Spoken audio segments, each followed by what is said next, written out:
नमस्कार मंडळी, मराठी स्टोरी या आपल्या मराठी यूट्यूब चॅनलवरती आपणा सर्वांचं अगदी मनापासून स्वागत आहे. तुम्हाला माहीत आहे का की जे लोक 60 ओलांडल्यानंतरही तंदुरुस्त, उत्साही आणि तरुण दिसतात त्यांच्याकडे हे एक खास रहस्य आहे.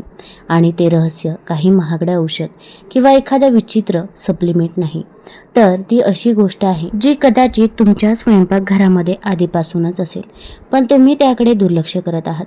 जर तुमचं वय 50 पेक्षा जास्त असेल किंवा तुम्हाला कधीकधी गुडघेदुखी, रात्री झोप न येणं, थोडं चालल्यानंतर धाप लागणं किंवा न जाणारा एक विचित्र थकवा जाणवत असेल, तर आजचा व्हिडिओ तुमच्यासाठी केवळ महत्त्वाचा नाही, तर तो तुमचं आयुष्य बदलू शकतो.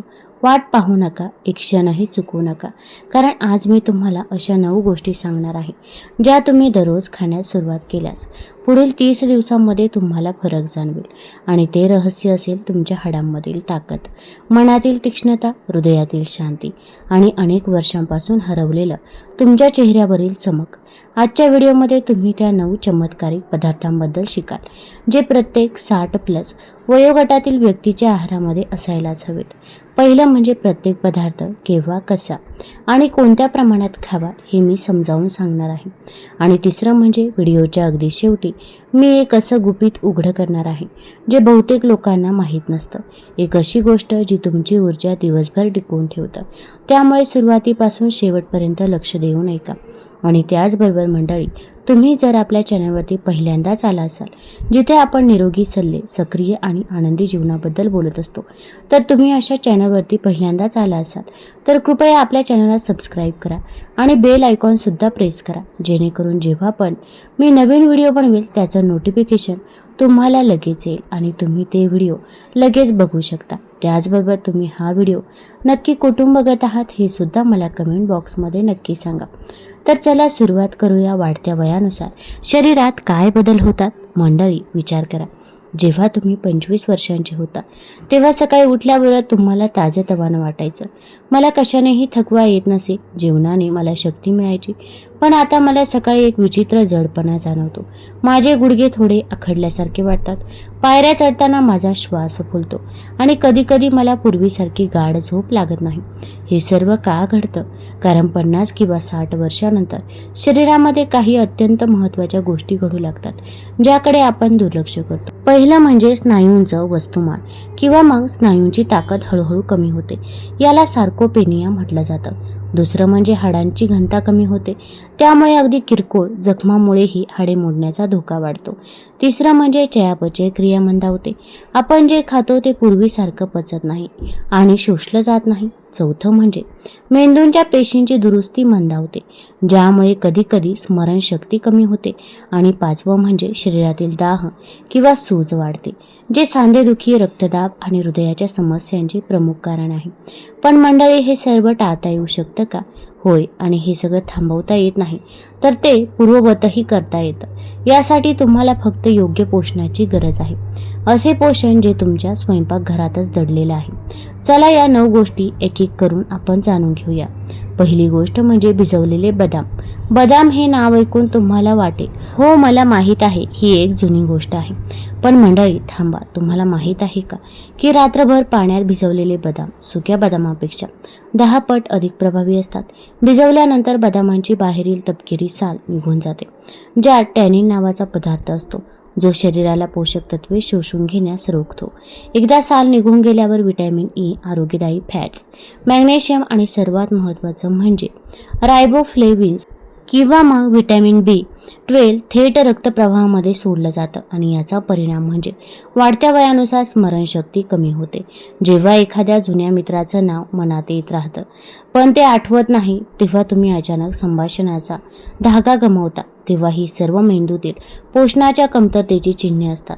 दररोज 4 ते 5 भिजवलेले बदाम खाल्ल्यानं मेंदूला नवीन ऑक्सिजनचा पुरवठा होतो, आकलन शक्ती वाढते, एकाग्रता सुधारते. शिवाय बदामांमध्ये असलेले व्हिटॅमिन ई एक शक्तिशाली अँटीऑक्सिडंट्स आहे जे त्वचेचे वृद्धत्व कमी करतं, सुरकुत्या कमी होतात, केस मुळांपासून मजबूत होतात. आणि सर्वात महत्त्वाचं म्हणजे बदाम रक्तातील साखरेची पातळी नियंत्रणात ठेवतात. जेव्हा वयाच्या 60 किंवा त्याहून अधिक वर्षानंतर मधुमेहाचा धोका वाढतो, तेव्हा ही छोटी सवय एक मोठी ढाल बनते. ते कसे खावे? रात्री 5 बदाम पाण्यात भिजवून ठेवा. सकाळी त्यांची साल काढून रिकाम्या पोटी हळूहळू चावून खा. बस एवढंच. मंडळी, जर तुम्हाला ही माहिती आवडली असेल तर कृपया व्हिडिओला लाईक करा आणि त्याचबरोबर तुमच्या 50 वर्षांपेक्षा जास्त वयाच्या मित्र किंवा कुटुंबियांसमवेत शेअर नक्की करा. तुमचं एक शेअर कोणाचं तरी आयुष्य बदलू शकतं.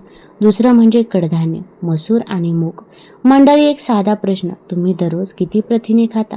जर तुम्हाला याचं उत्तर माहीत नसेल तर 60 वर्षानंतर आपण करत असलेली ही कदाचित सर्वात मोठी चूक आहे. कारण प्रथिने हे आपल्या शरीराचे मूलभूत घटक आहेत, जे स्नायू तयार करतात, त्यांची दुरुस्ती करतात आणि त्यांना मजबूत करतात. आणि 60 वर्षानंतर शरीराला तारुण्यापेक्षा जास्त प्रथिनांची गरज असते, कारण स्नायूंची झीज वेगाने होते. पण वृद्धापकाळात मांस पचायला जड जातं. जड पदार्थामुळे पोट जड वाटतं. म्हणून याचं उत्तर आहे कडधान्य. मसूर, मूग, तूर आणि हरभरा हे सर्व वनस्पती आधारित प्रथिनांची खनिजे आहेत, जे पचायला अत्यंत हलके असतात. योग्य प्रकारे शिजवल्यास त्यामुळे गॅस किंवा पोट फुगत नाही. ते लोह, फोलेट आणि झिंकने समृद्ध आहेत. ते रक्तातील साखर स्थिर ठेवतात आणि कोलेस्ट्रॉल नियंत्रित करतात. दररोज 1 वाटी मसूर खाल्ल्याने थकवा निम्मा कमी होतो. स्नायूंची ताकद हळूहळू परत येते आणि ज्या लहान जखमा बऱ्या व्हायला आठवडे लागायचे तर त्या लवकर बऱ्या होऊ लागतात. एक महत्त्वाची टीप आहे, डाळ शिजवण्यापूर्वी 2 ते 3 तास पाण्यात भिजवून ठेवा. यामुळे फायटिक ॲसिड कमी होतं आणि प्रथिनांचं शोषण सुधारतं. मंडळी, तुम्हाला काही वैयक्तिक प्रश्न किंवा मग समस्या सांगायची असल्यास कृपया सुपर चॅटद्वारे तुम्ही पाठवू शकता. मी प्राधान्यांना उत्तर देईल. तिसरं आहे तर ते म्हणजे तीळ. मंडळी, तीळ ही अशी गोष्ट आहे जी प्रत्येक भारतीय स्वयंपाकघरामध्ये आढळते, पण आपण तिची खरी शक्ती विसरलो आहोत. 1 चमचा तिळामध्ये 1 ग्लास दुधाइतकं कॅल्शियम असतं. फक्त 1 चमच्याची कल्पना करा. वयाच्या 60 वर्षानंतर हाडांची घनता कमी होते, ज्यामुळे ऑस्टिओपोरोसिसचा धोका वाढतो. अगदी लहानशा ठेस लागल्यानेही हाडं मोडू शकतं. कंबर मोडल्यास बरं होण्यासाठी खूप मोठा काळ लागू शकतो, पण तीळ हा धोका टाळण्यास मदत करतात. कारण तिळामध्ये हाडांसाठी कॅल्शियम, स्नायू आणि मज्जातंतूसाठी मॅग्नेशियम, ऊर्जेसाठी फॉस्फरस, रोगप्रतिकारक शक्तीसाठी झिंक आणि हृदयासाठी आरोग्यदायी चरबी असते. हे सर्व एकत्रितपणे हिवाळ्यात ते गुळात मिसळून खायचं असतं, म्हणजे पोषण मूल्य दुप्पट होतं. उन्हाळ्यात ते दह्यामध्ये मिसळा किंवा नाश्त्यासाठी नुसताच 1 चमचा खा. आणि जे घरी तिळाचे लाडू बनवतात त्यांनी त्यांच्या आजीच्या शहाणपणाचे आभार मानले पाहिजेत. त्यांना माहीत होतं की हे छोटे दाणे चमत्कार करू शकतात. चौथा आहे तर ते म्हणजे दही. आता आपण अशा गोष्टींबद्दल बोलूया जी प्रत्येक भारतीय घरामध्ये रोज बनवली जाते, पण जिचा सर्वात मोठा फायदा तुम्हाला कदाचित माहीत नसेल, तर ते म्हणजे दही. पण कोणतंही साधं सुधं दही नाही, तर थोडंसं आंबट असलेलं ताजं घरी बनवलेलं दही. वयाच्या 60 वर्षानंतर पचनसंस्था मंदावते. आतड्यातील चांगले जीवाणू कमी होतात, ज्यामुळे बद्धकोष्ठता, गॅस आणि पोट फुगणं या समस्या सामान्य होतात. पण दह्यातील प्रोबायोटिक्स आतड्यातील ते चांगले जीवाणू पुन्हा स्थापित करतात. जेव्हा आतडे निरोगी असतात तेव्हा तुम्ही जे काही खाता ते पूर्णपणे शोषले जातं. जीवनसत्व वाया जात नाही. लोह चांगल्या प्रकारे शोषलं जातं. कॅल्शियम थेट हाडांपर्यंत पोहोचतं. शिवाय दह्यामध्ये व्हिटॅमिन B12 असतं, जे मेंदूसाठी अत्यंत महत्त्वाचं आहे. 60 वर्षांपेक्षा जास्त वयाच्या लोकांमध्ये B12 जीवनसत्वाची कमतरता हे गोंधळ, नैराश्य आणि स्मरणशक्ती कमी होण्याचं एक प्रमुख कारण असू शकतं. एक महत्त्वाची टीप, दुपारच्या जेवणासोबत 1 वाटी दही खा. रात्री दही खाणं टाळा, कारण त्याचा थंड परिणाम होतो आणि त्यामुळे रात्री सांधेदुखी वाढू शकते, विशेषतः सांधिवात असलेल्यांसाठी. मंडळी, आत्तापर्यंत आपण 4 चमत्कारिक गोष्टींबद्दल शिकलो आहोत. भिजवलेले बदाम, मसूर, तीळ आणि दही. आणि अजून अर्धी यादी बाकी आहे. 5वी गोष्ट आहे तर ती म्हणजे सुकवलेले अंजीर. मंडळी, तुम्हाला कधी सकाळी उठल्यावर चक्कर आल्यासारखं वाटलं आहे का? उठल्यावर थोडा अशक्तपणा वाटतो का? किंवा फक्त एक विचित्र पोकळी जाणवते? हे अनेकदा लोहाच्या कमतरतेचे लक्षण असू शकतं. निमिया 60 वर्षांपेक्षा जास्त वयाच्या लोकांमध्ये, विशेषतः महिलांमध्ये खूप सामान्य आहे आणि त्याच्या लक्षणांमध्ये धाप लागणं, थोडं चालल्यानंतर थकवा येणं आणि हातपाय थंड पडणं यांचा समावेश होतो. आणि यावर एक अगदी सोपा नैसर्गिक उपाय म्हणजे सुकी अंजीर. अंजीरमध्ये लोह, रक्तनिर्मितीसाठी कॅल्शियम, हाडांसाठी पोटॅशियम, रक्तदाब नियंत्रण, पचनासाठी फायबर आणि त्वरित ऊर्जेसाठी नैसर्गिक साखर असते. 2 अंजीर रात्रभर पाण्यात भिजवून ठेवा. सकाळी बदामानंतर रिकाम्या पोटी खा. आठवड्यामध्ये तुम्हाला फरक जाणवेल, पण प्रमाण राखणं आवश्यक आहे. जास्त खाल्ल्यानं पोट बिघडू शकतं. 2 अंजिरांपासून सुरुवात करा. 6वं आहे तर ते म्हणजे अक्रोड. मंडळी, ही एक खूप रंजक गोष्ट आहे. एक अक्रोड फोडून आत पहा. त्याचा आकार अगदी मानवी मेंदूसारखा असतो आणि हा काही योगायोग नाही. विज्ञान असंही सांगतं की अक्रोड हे मेंदूचे सर्वात चांगले मित्र आहेत.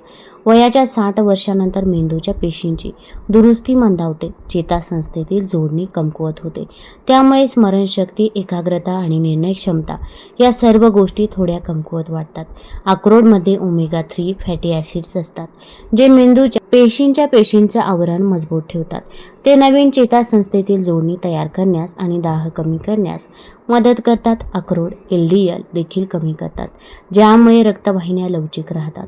हृदयविकाराचा झटका आणि पक्षाघाताचा धोका कमी होतो आणि त्यातील अँटीऑक्सिडंट्स वृद्धत्वाची प्रक्रिया मंदावतात. ते कसे खावे? 2 अक्रोड रात्रभर पाण्यात भिजवून ठेवा. सकाळी ते बदाम आणि अंजीर सोबत खा. फक्त ही एक छोटीशी सवय आणि तुमचा मेंदू 10 वर्षांनी तरुण राहू शकतो. मंडळी, 7वी गोष्ट आहे ती म्हणजे कडधान्य आणि शेंगा.